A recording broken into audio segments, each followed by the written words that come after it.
j'accueille Valérie Domin.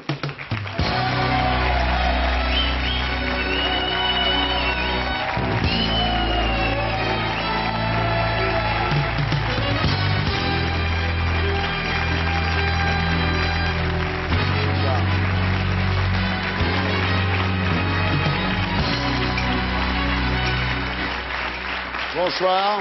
Bonsoir, merci. Bonsoir Valérie, vous êtes journaliste, vous êtes aussi auteur.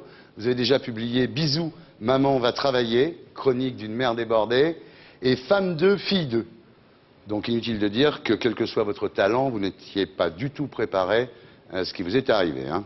Alors qu'est-il arrivé lors de la rédaction de l'ouvrage Femme 2, fille 2, 12 portraits de femmes aux éditions First, vous interviewez Cécilia Sarkozy.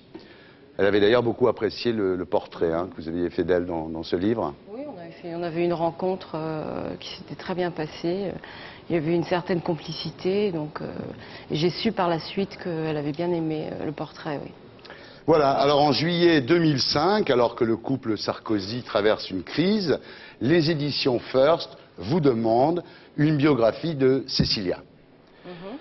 Vous téléphonez à l'UMP et là on vous donne le portable de Cécilia assez facilement. Je fais mes propositions, j'appelle plusieurs fois et puis donc une de ses assistantes finit par la joindre et me rappelle en me disant elle est d'accord, appelez-la. Voilà, donc vous finissez par la joindre à New York. Ouais, donc elle me dit oui pourquoi pas, rappelez-moi vers telle heure. Ça s'est fait mais très très simplement. Très simplement.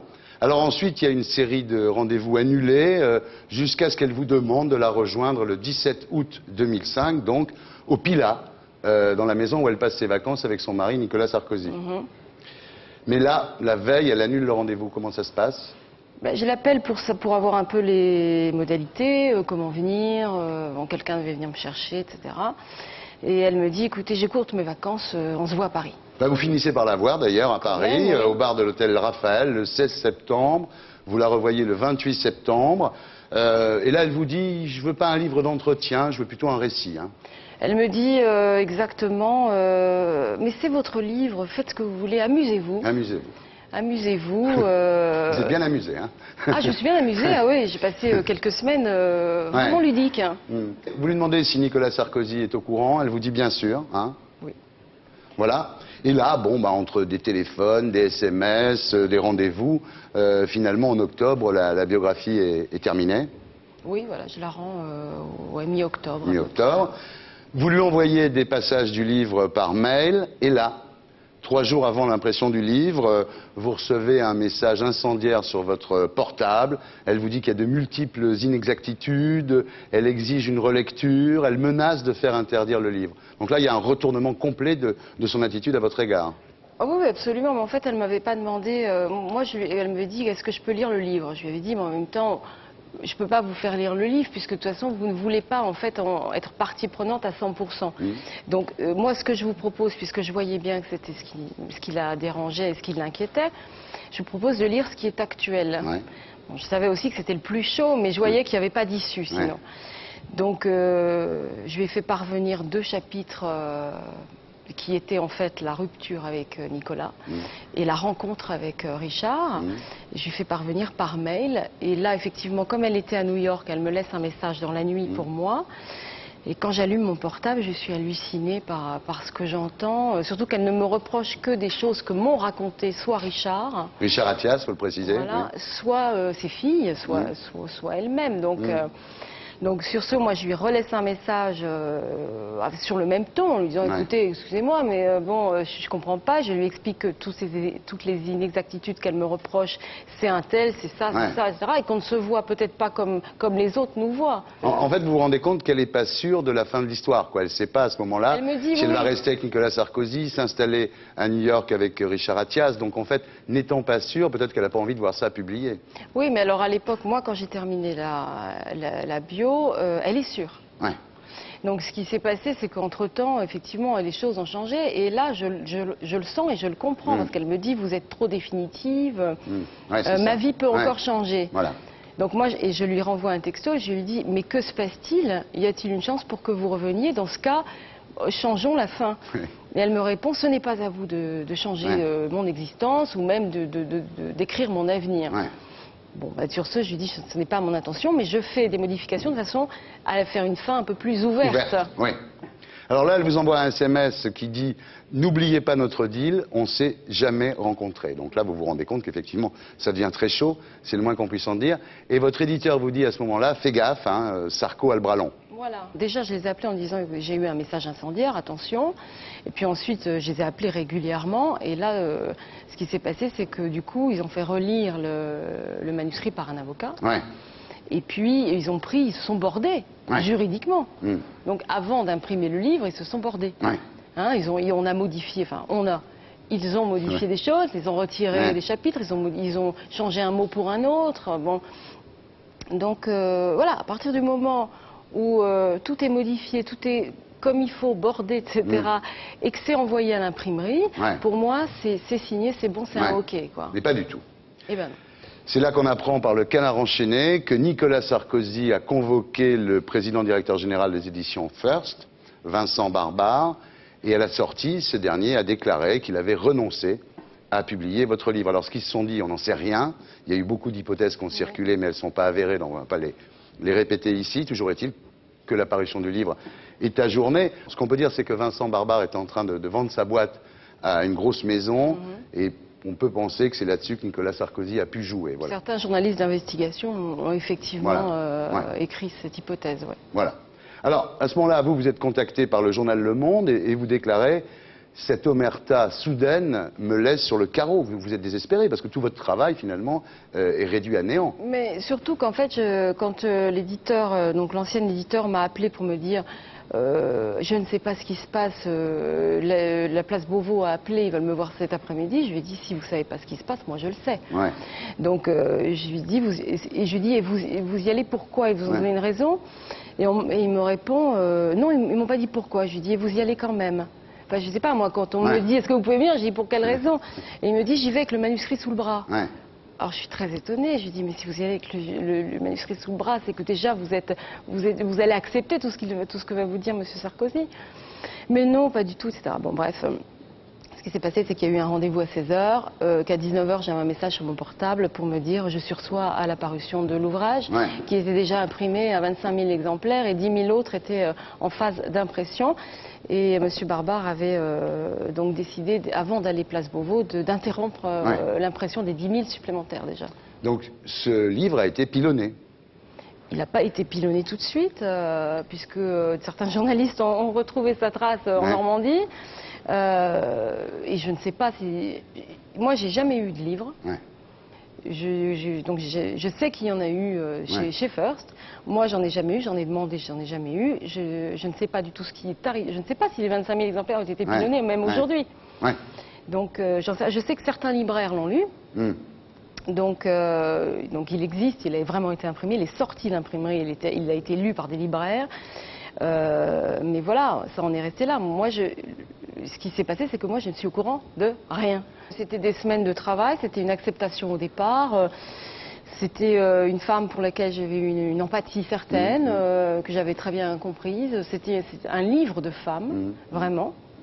Donc, je ne voyais pas. En plus, ce qui s'est passé, c'est que, comme j'ai un travail par ailleurs, j'avais pris toutes mes vacances, mes enfants, je les avais un peu mis de côté, parce que je me suis dit, allez, on va vraiment avoir 3 mois durs, là. C'est un gros truc. C'était quelque chose de bien, tout le monde était content. En plus, il me semblait, et c'est là le plus blessant, c'est qu'il me semblait, à la lecture, au moment où le travail était terminé, qu'il était positif pour elle.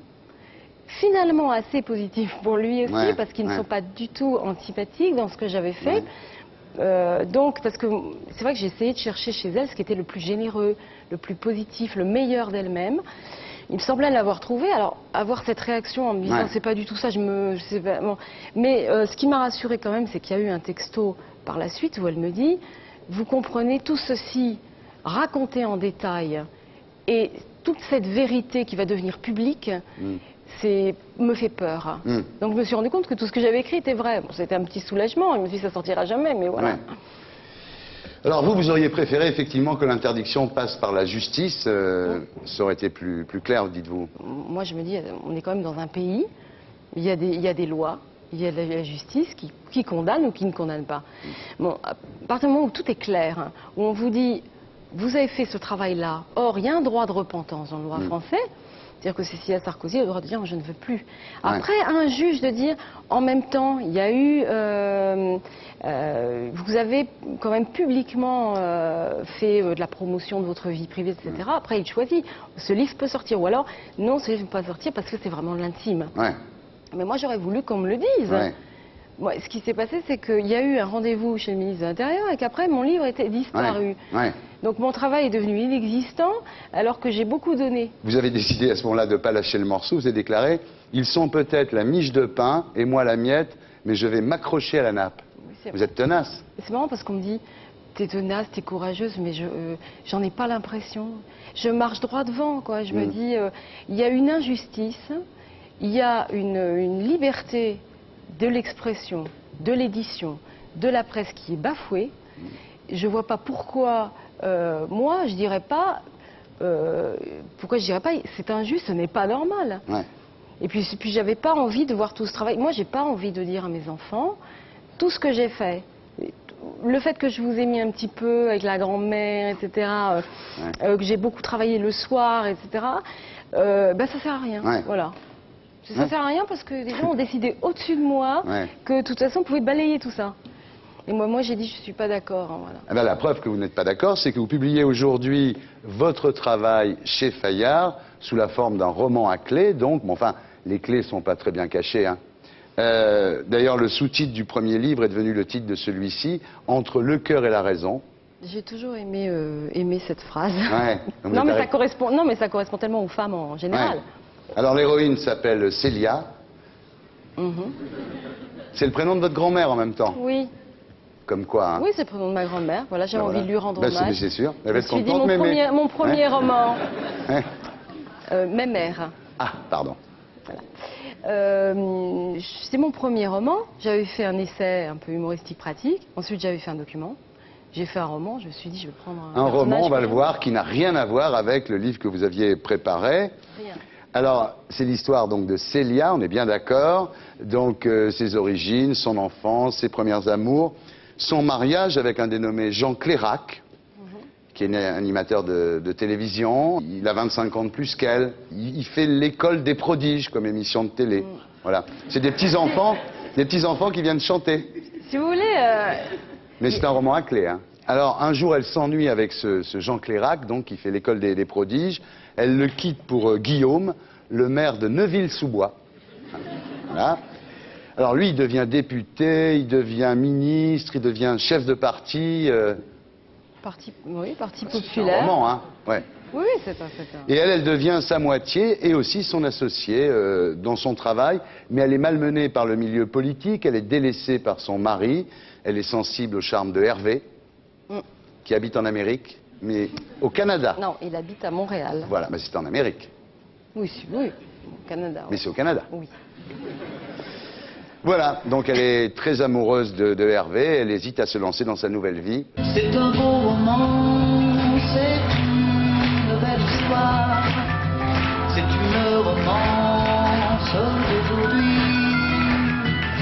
Alors, Entre le cœur et la raison, donc par Valérie Domin, ça commence à Montréal. Célia a quitté Guillaume, le maire de Neuville-sous-Bois, pour Hervé, sur un coup de cœur, en refusant de devenir la première dame de France. Quand on a fait tout pour y arriver, comment est-ce qu'on peut d'un seul coup, depuis en avoir envie? Je crois que c'est pas que Célia en a plus envie, c'est que Célia ne peut plus. Ouais. Donc, si vous voulez, il y a un moment, parfois dans les vies de couple, où ça fait un long moment qu'on est ensemble, où on ne se voit plus forcément comme au tout début. Et donc, on sait qu'il y a quelque chose qui cloche, mais tant qu'on n'a pas croisé le regard d'un autre, on va pas évoluer. Elle, ce qui se passe, c'est qu'elle est à un moment où elle est fragile, et cet homme-là lui est attiré par elle, et elle se rend compte qu'il y a un homme qui la désire encore, ou en tout cas qui la regarde vraiment, et donc c'est vrai qu'elle va se laisser aller. Alors, c'est vrai qu'on l'a beaucoup taxé d'arrivisme, cette Célia, et là, d'un seul coup, elle se laisse complètement emporter par son désir. Hein. Oui, parce que malgré tout, c'est quand même une femme assez égoïste, entre guillemets. Si on peut dire que c'est égoïste de vouloir vraiment faire ce qu'on veut dans la vie sans trop se préoccuper des autres. Elle a toujours pris ses décisions toute seule. Oui, mais il faut dire aussi quand même qu'elle est très déstabilisée par les rumeurs d'adultère qui courent sur Guillaume. Il y a une cellule qui s'appelle Gamma, qui sort des lourds dossiers d'un coffre et qui décide, puisqu'elle est fragile, de lui donner les armes pour abattre son mari. Et ces armes-là sont des preuves d'adultère, montées ou non, vraies ou fausses, mais qui vont la déstabiliser. Elle ne va pas vouloir y croire, et puis il va bien falloir. Alors elle est partie, son mari a une nouvelle femme dans sa vie qui s'appelle Sophie Cachou. Mais il implore quand même toujours Célia de revenir. Voilà, ça c'est le début de votre roman. Et puis après, vous racontez la vie de Célia, la découverte de sa devise en 1970. Elle a 12 ans dans un séjour à l'hôpital. Elle décide que finalement son motto, ça sera « vouloir c'est pouvoir ». C'est comme ça que sa mère l'a éduquée. Sa mère l'a éduquée en lui disant tu auras une vie haut de gamme, ma fille, tu ne seras pas quelqu'un comme les autres. Et elle lit ce livre d'un philosophe indien et ça fait tilt dans sa tête. Elle se dit mais c'est vrai, toute cette volonté-là qu'on a en nous, il faut l'utiliser. Moi, je vais l'utiliser pour faire ma vie comme je l'entends. Voilà, vouloir, c'est pouvoir. Alors ensuite, vous racontez son mariage, célébré par le maire de Neuville, donc le fameux Guillaume. Son mariage avec Jean Clairac, donc de l'école des prodiges. Et elle devient un peu sa pâte à modeler. Elle aime ça. Elle aime ça. Elle aime ça. Mais elle divorce, parce qu'elle dit « je n'avais pas l'expérience pour gérer un homme de 20 ans de plus que moi ». À un moment, elle n'y arrive plus, et en fait, elle le quitte pour Guillaume. Donc cette Célia, finalement, elle quitte toujours un homme pour un autre, pas pour être seule, en fait. Non, elle a toujours une bonne homme excuse. Voilà. C'est un peu ça. Alors le Clairac, donc lui, il est déboussolé, il est choqué, il se dit trahi, bien entendu, parce que c'était un ami de Guillaume, Clairac. Oui. Ils étaient très amis, donc il lui a quand même piqué sa gonzesse.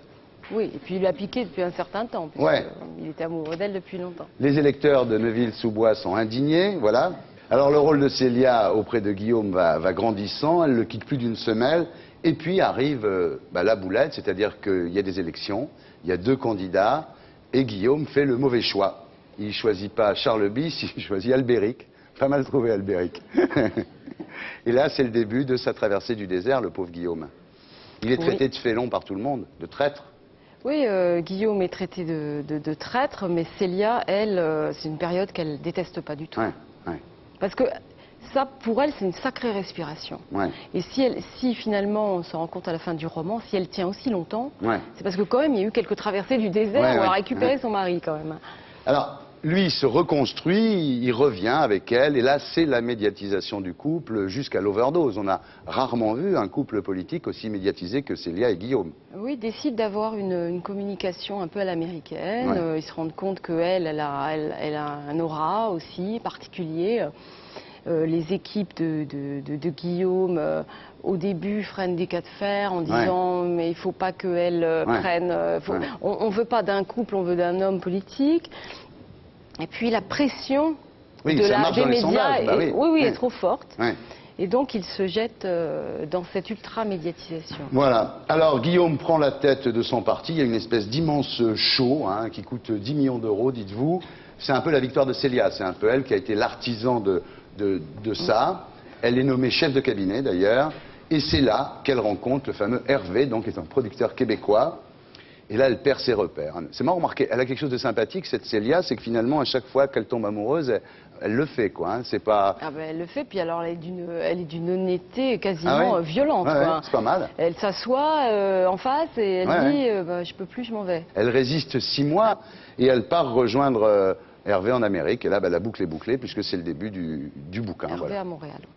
Ça s'en va et ça revient, ça fait de tout quotidien. Ça se chante et ça se laisse, ça revient comme une chanson populaire.